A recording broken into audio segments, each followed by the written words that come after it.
Y estamos aquí porque escuchamos el eco de su voz, amén. Y le seguimos, por eso estamos en este lugar. Te exaltamos, Señor.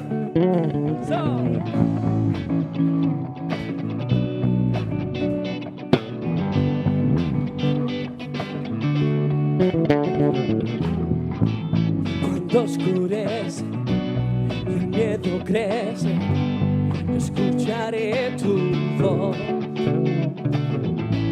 Si mi esperanza, mi fe se acaba, mi fuerza tú serás. Y cuando creo que no hay valor en mí, Dios lo encuentro en ti.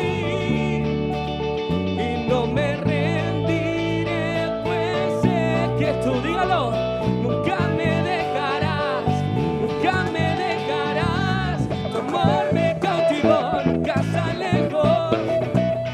Lo siento resonando como un eco. Tu amor me cautivó, nunca se alejó.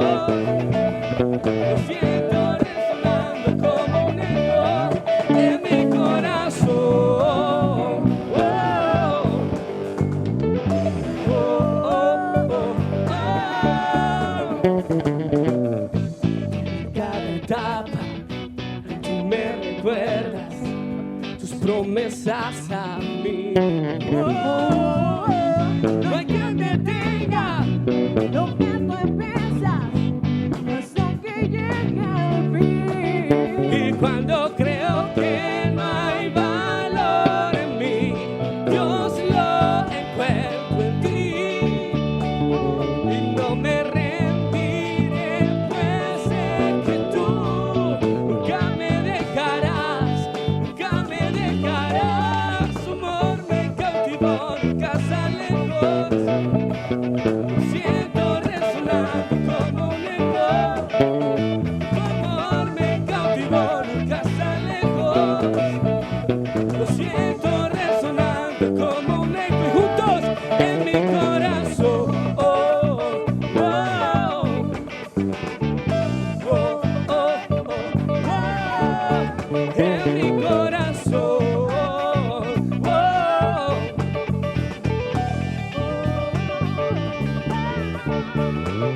Y cuando creo que no hay valor en mí, Dios lo encuentro en ti. Todos juntos, iglesia. Y no me rendiré, pues sé que tú nunca me dejarás, nunca me dejarás. Tu amor me cautivó, nunca se alejó. Lo siento resonando como un eco. Y tu amor me cautivó, nunca se alejó. Lo siento resonando, resonando. Tu amor me cautivó, nunca se alejó. Lo siento resonando como un eco.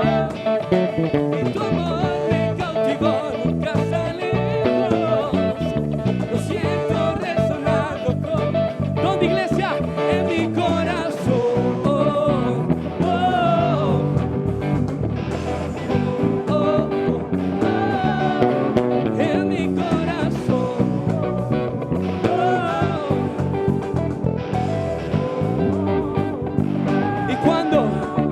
Y cuando creo valor, dígalo, lo encuentro en ti.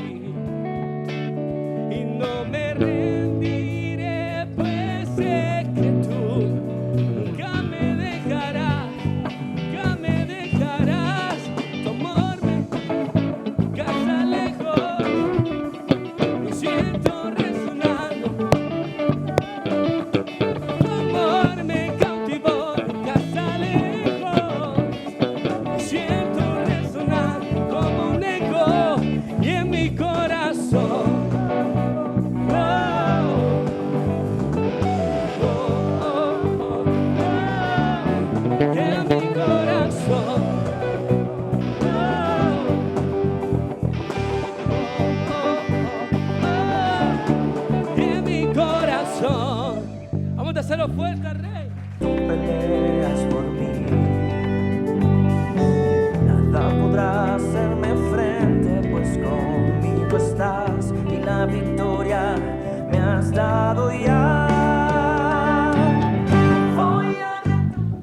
Conéctate de lunes a sábado a las 7 de la mañana a La Palabra Dice, libro Vida con Propósito, de Rick Warren, dirigida por el pastor Simón Bermúdez. A partir de marzo, nuestra reunión de miércoles será presencial, de 6:30 a 8 de la noche. ¡Te esperamos! Todos los sábados, un espacio especial para prejuveniles SWAT a las 5 de la tarde.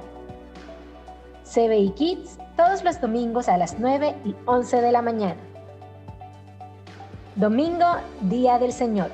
Yo me alegraré con los que dicen, vamos a la casa del Señor. Reuniones presenciales a las 7, 9 y 11 de la mañana. Reunión de mujeres CBI. Celebremos juntas el Día de la Mujer, un tiempo para encontrar el equilibrio que nos llevará a conquistar. Te esperamos el próximo 4 de marzo a las 6:30 de la tarde. ASAF, Academia Musical. Tiene abiertas las inscripciones para iniciación musical, guitarra, acordeón, batería y danza. Dirigido por el licenciado Nevar Durán. Inicio de clases 26 de febrero 2022. Seminario Bíblico del Caribe abre inscripciones para Hechos de los Apóstoles, dirigido por el pastor Simón Bermúdez. Inicio de clases jueves 17 de marzo. Tienda Logos Store, Biblias y libros para todas las edades, familias, liderazgo, mujeres. Adquiere tu devocional diario 2022. Haz parte de nuestra comunidad virtual. Síguenos y activa la campana en YouTube Iglesia CBI Cartagena. Comparte la palabra de Dios con tus familiares y amigos. Gloria a Dios. Dios ha sido bueno. Amén. Puedes decirle eso a la persona que está a tu lado. Dios ha sido bueno para con cada uno de nosotros. Y es una gran realidad. No podemos negarlo. No podemos dudar de esa palabra. Dios ha sido bueno y ha sido fiel. Una de las cosas que yo veo a través de la palabra es que Dios tiene un plan y un propósito para con cada uno de nosotros. Desde antes que nacemos, ya Él nos conocía y tiene un plan y un propósito. Y nosotros, si queremos llegar a la meta, alcanzar el objetivo, necesitamos prepararnos, saber qué es lo que Dios quiere para con cada uno de nosotros. Hay un versículo en la palabra de Dios que se encuentra en Lucas, en el versículo 36 del capítulo 6. Dice, den y recibirán. Lo que dan a otros les será devuelto por completo, apretado, sacudido, para que haya lugar para más, desbordante y rebosando sobre sus regazos. La cantidad que den determinará la cantidad que recibirán a cambio. Hay una promesa de parte de Dios para con nosotros, y es que, y hay una ley que es muy clara, que lo que nosotros sembramos, eso recogemos. Si somos generosos, de igual forma vamos a recibir. ¿Estamos de acuerdo? No conmigo, con lo que dice la palabra de Dios. Es tiempo de dar a conocer, de expresar esa mayordomía que Dios nos ha permitido que nosotros, cada uno de nosotros, seamos esos mayordomos fieles. Dice la palabra que en lo poco me fuiste fiel, en lo mucho te pondré. Dios nos ha brindado esa oportunidad para dar en el reino de Dios. Vamos a hacerlo con alegría. Amén. Vamos a la palabra, a la carta del apóstol Pedro. Primera de Pedro, capítulo 2, versículo 9 hasta el 17. Y ahí en tu dispositivo o en tu Biblia de papel o aquí en la pantalla vamos a leer lo que la palabra de Dios nos dice. Dice, pero ustedes son linaje escogido, real sacerdocio, nación santa, pueblo que pertenece a Dios, para que proclamen las obras maravillosas de aquel que los llamó de las tinieblas a su luz admirable. Ustedes antes ni siquiera eran pueblo, pero ahora son pueblo de Dios. Antes no habían recibido misericordia, pero ahora ya la han recibido. Queridos hermanos, les ruego como a extranjeros y peregrinos en este mundo, que se aparten de los deseos pecaminosos que combaten contra la vida. Mantengan entre los incrédulos una conducta tan ejemplar que aunque los acusen de hacer el mal, ellos observen las buenas obras de ustedes y glorifiquen a Dios en el día de la salvación. Sométanse por causa del Señor a toda autoridad humana, ya sea al rey como suprema autoridad o a los gobernadores que él envía para castigar a los que hacen el mal y reconocer a los que hacen el bien. Porque esta es la voluntad de Dios, que practicando el bien hagan callar la ignorancia de los insensatos. Eso es actuar como personas libres que no se valen de su libertad para disimular la maldad, sino que viven como siervos de Dios. Den a todos el debido respeto, amen a los hermanos, teman a Dios, respeten al rey. Escribe el apóstol Pedro, pero no el Pedro que a veces conocemos, el Pedro imprudente, impulsivo, ¿verdad? Es un apóstol Pedro procesado. Es un apóstol Pedro que ya está en Roma y sabe que su final pronto se acerca. Es un apóstol Pedro maduro. Y está escribiendo a una iglesia que está sufriendo persecución, para consolarles, para animarles, para hablar de muchas cosas que ellos necesitaban para poder seguir adelante. He tomado este pasaje porque encontré en él 3 posiciones, lo llamo posiciones, que como pueblo de Dios tenemos y que vale la pena detenernos a analizar. En el versículo 9, él dice, ustedes son linaje escogido, real sacerdocio, nación santa. Hace muchos años atrás el Señor me dio la oportunidad de estudiar Derecho. Y recuerdo que en una de las primeras materias que vi, no recuerdo si era Introducción al Derecho, se definía la diferencia entre Estado, país, nación. Y me caló mucho en mi corazón la definición de nación. Porque el concepto de nación es diferente a Estado o país. El concepto de nación el concepto de Estado está ligado a un territorio, pero el concepto de nación es, para ponerlo en términos sencillos, un grupo humano, escuche esto, nación es un grupo humano que comparte la misma historia, el mismo idioma y la misma cultura. Así que no hay que tener territorio para ser una nación. Ejemplo, el Estado de Israel, que todos conocemos, durante muchos años se movían como nación, pero no tenían territorio. Hasta 1948, cuando les entregan la región donde se encuentran y nace lo que conocemos como el Estado de Israel. ¿Me siguen? Podían ser nación porque compartían su idioma, sus costumbres, su historia, pero no tenían territorio. Cuando obtuvieron territorio se convirtieron en Estado. Y en esta definición dice, comparten la misma cultura. Y quiero en este punto hacer énfasis en eso. La cultura y su concepto es todo aquello material o inmaterial que identifica a un determinado número de personas y surge de las vivencias que tienen. En esa época, los cristianos a los que Pedro les está escribiendo estaban inmersos en la cultura romana. Y la cultura romana tenía muchos aspectos, costumbres, hábitos, incluso leyes que iban totalmente en contra de lo que el cristianismo, o digamos, de lo que el Señor Jesús enseñó. Por eso eran perseguidos. Hoy, 2022, nosotros también tenemos una cultura. La cultura, cuando llegamos a Cristo, nos fue inyectada por nuestra familia y tiene que ver con cosas como, por ejemplo, la forma de vestir, los gustos que tenemos, la música que escuchamos, el equipo de fútbol del cual somos hinchas, la política y nuestra posición respecto a eso, la forma de divertirnos, la forma de bromear, si celebramos o no cumpleaños. Esas cosas hacen parte de la cultura familiar. Y hay otros aspectos mucho más delgados y profundos que hacen parte de su cultura y de la mía, la familiar. Por ejemplo, ¿cómo nos alimentamos? ¿Cuántos desayunan aquí con yuca, revoltillo de huevo, suero, queso, sabanero? A otros les gusta la tajadita de plátano con queso. ¿A quién? ¿Quién prefiere el sanduchito? Sanduchito con quesito mozzarella, que se tire así. A algunos les gusta un café, un buen café con un pan.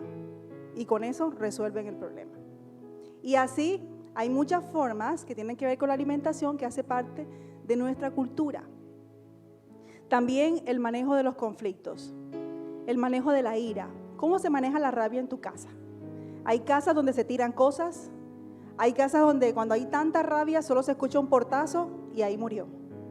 Hay casas donde hay una guerra fría, donde cuando hay mucha rabia todo el mundo se pone tenso, pero nadie dice nada. ¿Cómo manejamos el dinero? En cada familia hay una forma de manejar el dinero, de administrarlo. ¿Cuáles son las prioridades en las que se deben invertir los recursos que Dios nos da? La sexualidad. ¿Qué pensamos de la sexualidad? Hay padres que nunca se han sentado con sus hijos a hablar de sexualidad porque es un tema tabú en la familia. Otros padres sí lo hacen. Algunos lo hacen muy bien, transmitiéndole valores y conceptos claros y sanos en ese sentido. Otros no tanto. ¿Cómo manejamos los fracasos? El duelo. Cuando alguien parte de la familia, algunos se sumen en una depresión profunda y todo se mueve. Otros simplemente dicen, aquí no se llora, aquí seguimos adelante y no pasa nada. Hay muchas formas de manejar el duelo y cada familia adopta una de ellas, sana o no. ¿Cómo se manejan las relaciones familiares entre padres e hijos, entre hermanos? Hay familias donde, por ejemplo, al hermano mayor hay que respetarlo. Hay familias, por ejemplo, donde los hermanos todos son iguales. Por ejemplo, en mi casa somos 3, yo soy la mayor, pero yo parezco la más chiquita. Ellos dos me regañan a mí. Y así, son dinámicas. Relaciones con la autoridad. ¿Sabe? Muchas de las actitudes que tenemos frente a la autoridad, llámese el pastor, llámese el profesor del colegio, de la universidad, el policía de tránsito, tiene que ver con su relación con su propia autoridad en la casa. De hecho, muchas veces una mala relación con la figura paterna genera conflictos con otras figuras masculinas, por ejemplo, en las mujeres. Si tuviste un papá abusador, cuando tienes una pareja, por ejemplo, ahí hay una conexión que genera a veces problemas. ¿Cómo es tu actitud o su familia qué piensa de las otras razas? ¿Qué pensaría usted si su hija se presenta con un novio afrodescendiente en la casa? ¿Hay racismo? ¿Hay rechazo? ¿O alguien de un estrato social diferente? Todas estas cosas hacen parte de nuestra cultura. Y así, ¿cómo expresamos el cariño? Hay familias que son muy abrazonas, muy afectuosas, otros son muy fríos, otros son de darse muchos regalos, otros no se regalan nada. Todas estas cosas las he mencionado para que usted revise su cultura. ¿Qué es lo que le fue enseñado en la casa? El punto es, usted llega a los pies del Señor con todo ese bagaje de información y se encuentra con un reino que tiene muchas cosas que van en contra de lo que usted le fue enseñado. Así como cuando los cristianos estaban en Roma. ¿Es posible transformar nuestra cultura familiar? ¿Es posible cambiar nuestra forma de ser? ¿Es posible transformar nuestros conceptos acerca del mundo, la vida, la política? Diga conmigo, sí es posible. Romanos capítulo 12, versículo 2 dice, no se amolden al mundo actual, sino sean transformados mediante la renovación de su mente. Así podrán comprobar cuál es la voluntad de Dios, buena, agradable y perfecta. 1 Corintios 2:16 dice, ¿quién ha conocido la mente del Señor para que pueda instruirlo? Nosotros, por nuestra parte, tenemos la mente de Cristo. Dígale a su hermano al lado, tú tienes la mente de Cristo. La palabra me dice que sí es posible pensar como el Señor piensa. No importa el origen que usted tenga, la familia de la que usted viene. usted puede llegar a desarrollar una transformación mental que lo haga pensar tal como Jesús piensa. ¿Cómo pensaba el Señor? Con rectitud, con amor, con justicia, con pureza. Y es una lucha, es una lucha. Usted se ha sorprendido de lo que usted piensa. A mí me pasa, que pasa algo y yo digo, ¡ay! ¿Por qué tengo que pensar eso? En estos días andaba diciendo, Dios mío, ya pequé. Porque no lo dije, pero lo pensé. Pero me asalta. Entonces, a través de la palabra, eso se va cambiando. Esta es la posición de nosotros frente a Dios. Somos su nación santa. Un grupo de humanos diferente a todos. Con una cultura, una historia distinta.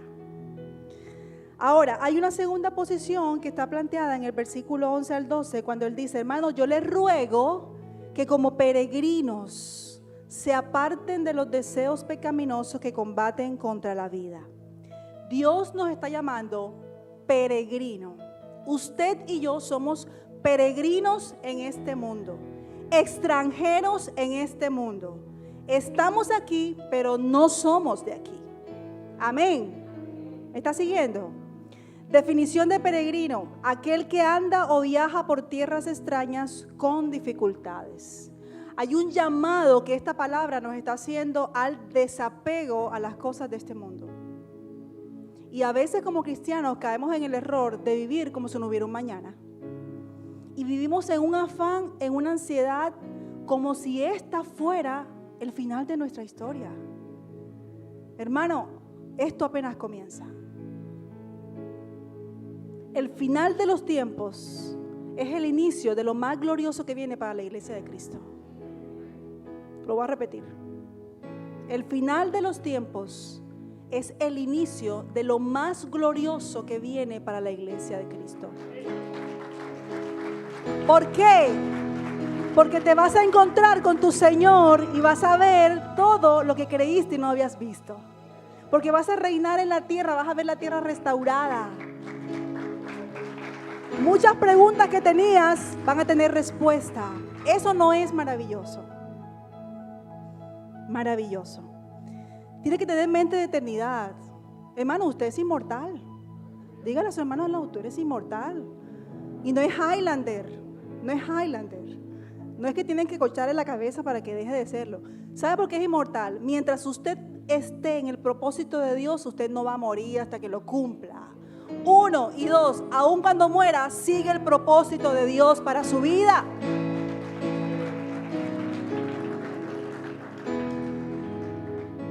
Palabra, 1 Corintios 7:31, dice, los que disfrutan de las cosas de este mundo no deberían apegarse a ellas. Pues este mundo, tal como lo conocemos, pronto desaparecerá. Yo tuve una lucha para esta palabra, ¿sabe? Porque yo no quiero darle un mensaje de temor a usted. Pero esto es una realidad. Quiero darle un mensaje de esperanza. Entonces, tiene carro, disfrútelo, pero no se apegue. Es más, tiene esposo, disfrútelo, pero no se apegue. Tiene hijos, disfrútelos, pero no se apegue. Usted no eligió la familia donde nació. Nosotros nacimos y aquí estamos. Y te tocó la familia que te tocó. Pero su origen, me encantó esa canción, está arriba. Usted fue logísticamente ubicado ahí. Pero usted pertenece al cielo. Y usted va para el cielo. Origen y destino. Somos eternos. Hermano, todas estas cosas yo las medito y estas son cosas que el Señor habla en mi corazón porque yo misma hago la reflexión y a veces me hallo a mí misma en un afán, en una ansiedad por tener, por lograr, por trabajar, por tantas cosas y el Señor me dice, no te olvides de la prioridad, tú no eres de aquí. Y me lo recuerda. Usted no es de aquí, usted es hija mía. Así que usted tenga la mente acá adelante, no aquí. Dice 1 Juan capítulo 2, 17, y este mundo se acaba junto con todo lo que la gente tanto desea, pero el que hace lo que a Dios le agrada, vivirá para siempre. El mundo se acaba con sus malos deseos, pero el que hace la voluntad de Dios permanece para siempre. ¿Qué nos está predicando el mundo? Pueblo de Dios, culto de 11 de la mañana. Prenda la televisión, ponga la música, mire YouTube, entra a Netflix y ahí va a encontrar el mensaje detrás del mensaje. No podemos ser ingenuos de sentarnos a consumir todo lo que el mundo nos está predicando y dejarlo pasar a nuestra mente y corazón sin hacer un filtro. Hay que leer el mensaje detrás del mensaje. Usted se pone a ver, yo a veces los domingos en la tarde, yo sé que muchos lo hacemos, nos ponemos un ratico, almorzamos, nos reposamos, una peliculita de Netflix, y me he encontrado con cosas que me han hecho apagar la televisión. Hoy vi para un documental, una cosa diferente. Porque yo le digo a mi esposo, mira lo que nos están predicando, mira el mensaje. Oye, repite, devuélvelo. Oye lo que dijo. Feminismo al 100%, machismo, violencia, abuso, lujuria, inmoralidad, materialismo, ego, yo. Y no puedes comerte ese plato de entretenimiento, masticarlo y tragarlo sin hacer el análisis. No tiene que aislarse, no estoy diciendo eso. Estoy diciendo, y te dice el Señor, pueblo de Dios, tienes que tener criterio para vivir en este mundo que no es tu mundo, en esta cultura que no es nuestra cultura, y no dejarnos transformar por ella. Amén. El enemigo, hermano, busca matarlo, y todos sabemos el versículo: robar, matar y destruir. Pero le quiero decir algo de parte del Señor. Si el enemigo no logra matarlo, lo va a neutralizar. ¿Y cómo se neutraliza a alguien? Se le quita el efecto. Ok, está bien, no te puedo matar. Sigue ahí en tu evangelio, ahí en tu religiosidad. Pero no eres una persona que genera afecto en la sociedad. Vamos a bloquearte. Y va a mandarle unos ataques para que usted pierda el efecto. ¿Cuál efecto? Lo que Jesús dijo que nosotros éramos. Mateo capítulo 5, versículo 13. Ustedes son, no serán, no fueron, son la sal de la tierra. Pero ¿para qué sirve la sal si ha perdido su sabor? ¿Pueden lograr que vuelva a ser salada? Dice, la descartarán y la pisotearán como algo que no tiene ningún valor. Escuche esto que el Señor colocaba en mi corazón mientras estudiaba la palabra. No hay cosa que a la gente le moleste, o entre muchas cosas, hay algo que a la gente le molesta, y es un cristiano hipócrita. Un cristiano que no sala. Un cristiano incoherente, que diga ser cristiano y lleva una vida totalmente opuesta a lo que debe ser. Una vida sin sal. Dígale a su hermano, tú estás salado. Dígale, tú estás salado. Estás salado. Sos un piropo. Así que cambies el chip de que la sal, eso es una cuestión de agüero, hay una cosa rara, que la sal, que recojan, que la mala suerte. Gloria a Dios si está salado, mi hermano. Porque si estamos salados, quiere decir que estamos preservando. Estamos cumpliendo la función y no vas a ser descartado. Dice pisoteados, es una palabra fuerte. Yo, Señor, pero sí. Cuando la gente ve a un cristiano que es pirata, dice, ese man no. Mira, y que evangélico. Ve a hablar con la esposa para que veas tú. Y los que viven contigo son los que saben si tú eres cristiano. Porque es fácil afuera, pero adentro, donde te conocen las mañas, ahí sí es difícil dar testimonio.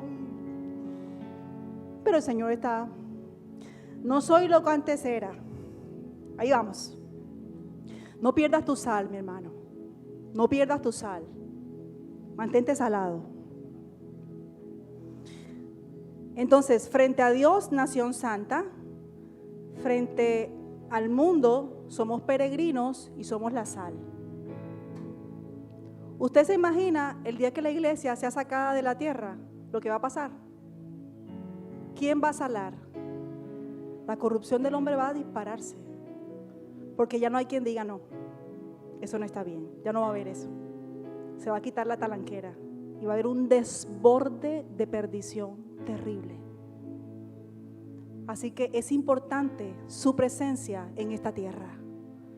Deje de estar pensando que en el suicidio, que en la depresión. Levántese y sea sal. Usted tiene propósito. ¿Cuál? Ser sal, ser luz, porque la gente está en tinieblas. Y tercero, frente a la autoridad. Y aquí voy a decir algo que me puedo meter en problemas, pero lo voy a decir. Dice Pedro: respeten al rey, sométanse a la autoridad. Escuche esto. ¿A qué rey se estaba refiriendo Pedro que respetaran los cristianos de esa época? ¿Quién sabe? Al emperador. ¿Pero a cuál emperador? Se llamaba Nerón, el perseguidor más sanguinario de la iglesia. Crucificaba a cristianos como deporte, les echaba brea y los prendía como si fueran antorchas. ¿Cuántos se vieron la película Pablo, apóstol de Cristo? La de Kavishi. ¿Cuántos se la vieron? No, la pregunta, ¿cuántos no se la han visto? Tarea para la casa, véase la película, porque ahí muestran de manera muy gráfica los momentos de persecución que la iglesia romana vivía, la iglesia cristiana, y muestran cosas fuertes, pero a veces hay que ver cosas fuertes para que reaccionemos y vemos la sangre que se derramó para que este evangelio nos llegara a nosotros. Entonces Pedro está diciendo: respeten al rey Nerón, sométanse. Qué tremendo eso. Nos están matando, sométanse. Pero es que ese rey, sométate.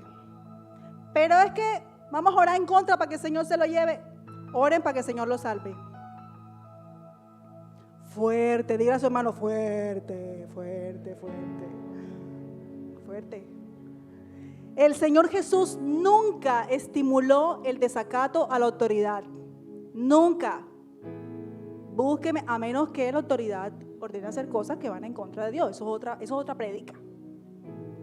Señor, Mateo 22 dice, te lo voy a parafrasear, pero quien está tomando nota, Mateo 22, 17. Señor, hay que pagar impuestos. Muéstreme la moneda. ¿Quién está ahí grabado? El César. Dad al César y a Dios. Dad al César y a Dios. Dad a la DIAN lo que es de la DIAN. Ay, santo. Pero es que paga los impuestos. Señor, pero mira, pues está la declaración de renta. Santo. Paga. Porque ese es el César. Le digo que yo estaba aquí y dice: Señor, yo no voy a decir eso. Tiene que decirlo, quitar la palabra. Nunca el Señor dijo: no paguen impuestos. Policía de tránsito, para. Saca los papeles. Bueno, no le ofrezcas plata. Te pasaste semáforo, paga tu multa, tu comparendo, ahí lo tienes, págalo. No te comportes como lo que tú no eres. Tú no eres del mundo. Tú no eres como los demás. Tú eres diferente. Amén. Amén. Dale un aplauso al Señor.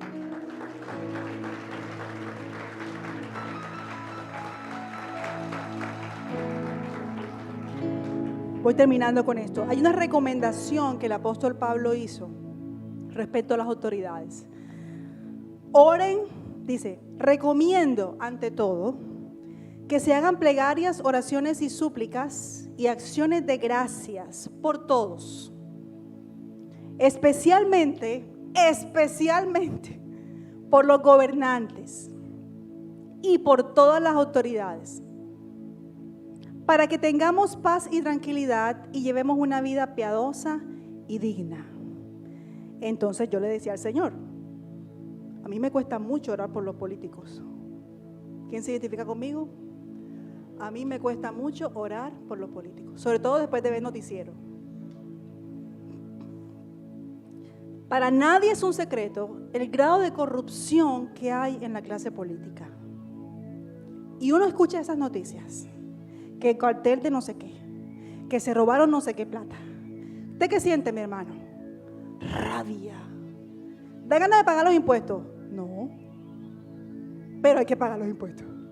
Y hay que orar por esos benditos políticos. ¿Por qué qué? Porque lo hago para agradar a Dios, no para darlos a ellos. Y yo le dije al Señor, Señor, pero es que esto es bien difícil. Y mire esto que me vino a mi mente. El Señor me decía, lo que pasa es que ustedes no creen que yo tenga poder para cambiar a un político. Si no oran por ellos, es porque tal vez dudan que yo pueda hacer algo por los gobernantes. Si tú no oras por tus gobernantes, estás dudando del poder de Dios para transformar el corazón de la gente. Y yo dije, wow, lo voy a escribir aquí. Voy a compartir esa exhortación que me bajó de arriba, porque eso no estaba en mí. Ora por el alcalde. Autoridades, tu papá, tus maestros, tu jefe, tu alcalde, tu gobernador. A veces uno se desanima, pero hay que hacerlo, porque es el deseo de Dios y porque tu corazón es transformado. Escuche eso, cuando yo oro por mi autoridad, aunque mi autoridad está haciendo mal las cosas, es mi corazón el que está siendo transformado. Y además, yo no sé, porque los tiempos de Dios están escritos y estamos en los últimos tiempos y está establecido lo que va a pasar, va a pasar. Pero yo sí sé una cosa, mi hermano, que esos políticos, senadores, concejales, gobernadores, el presidente, necesita conocer a Jesús. Ellos necesitan salvación. Tienen hogares en crisis, problemas, amenazas de muerte, lo que usted quiera. Son almas más allá de políticos. ¿Usted cree que ellos necesitan oración? No se trata de que nos vuelvan el país un jardín del Edén, pero que conozcan al Señor y se arrepientan. Qué bueno sería que todos los políticos se arrepintieran y conocieran al Señor. Porque entonces su carrera política sería un ministerio de servicio a la comunidad. Porque así debe ser. La política es hermosa. Es el arte de gobernar bien. ¿Cuántos van a orar por los políticos? Gloria al Señor. Colóquese de pie, por favor.